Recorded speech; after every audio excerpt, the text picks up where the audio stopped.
Welcome to Jam Sessions. I'm your host, Colleen Barbera. Joining me today is President and founder of Jam Consulting Group, Jim Morrell. Our focus is on the program Coaching the Sale and the final component, Decide. Jim, we often hear our participants say coaching the sale is a lot like a close on steroids. Can you kind of explain that? Yes, most sales models or conversations end with the close, and that's typical. What we do, we move it to the front end as well, and we're able to do that from the front end through the body of the conversation or the presentation to the end, which we close also. We're able to do that because we create meaningful dialogue, and to have meaningful dialogue, of course, you need to have some acceptance that we're on the right track together before we can move forward. So those are little mini closes that you're gaining acceptance so that the close at the very tail end is much simpler to do. Okay.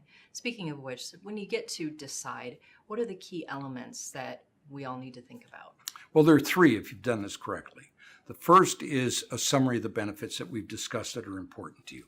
The second is the differentiator of my idea or product that separates this from other ideas that client or prospect might see.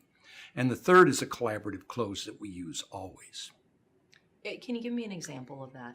Collaborative close is based on behavioral science principles, and that is to minimize skepticism, you should ask before you tell.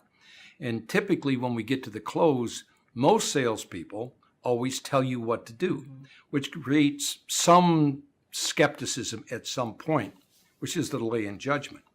So what we do is ask the question rather than make the statement. An example would be very simply, Colleen, then based on this, I have some ideas that I think we can move forward with, but I'm curious as to what you would like to see as the next steps moving forward. So what I've done here is I've asked you to give me some input.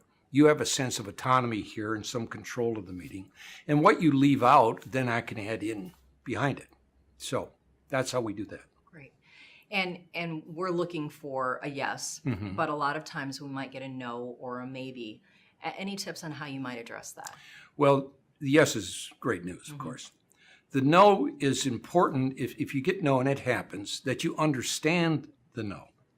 And so if we've had meaningful dialogue, I've earned the right to ask you that question. So if I get no from you, it might sound something like this. Colleen, I'm somewhat surprised. Maybe I missed something in this, but help me understand what keeps you from moving forward with this idea. So what I'm doing here is really clarifying why it is that it's a no. It may be something I left out of the presentation that you remind me of, and I go back and I have a chance to pivot. The other part, the maybe or undecided, is a bit more challenging.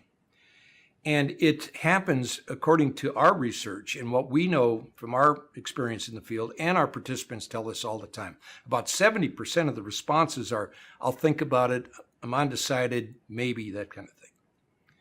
This is the way you can completely eliminate the maybe. By acknowledging first, I can appreciate that we've covered a lot of territory here in this session. And it does take some time to review. And maybe we should be walking before we run on this decision.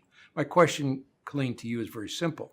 Are you open to revisiting this idea once you've had that opportunity to think this through?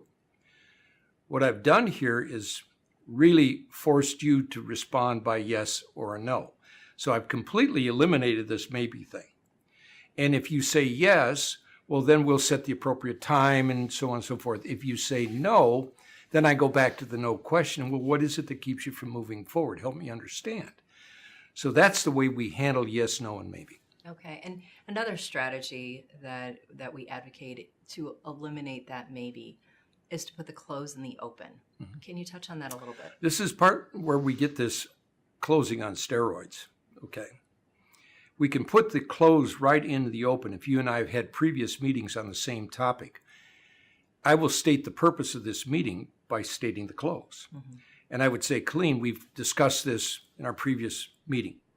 Today's purpose is to gain some closure on this idea and understand what the next steps, the appropriate next steps might be. So I've put the close in right into the open.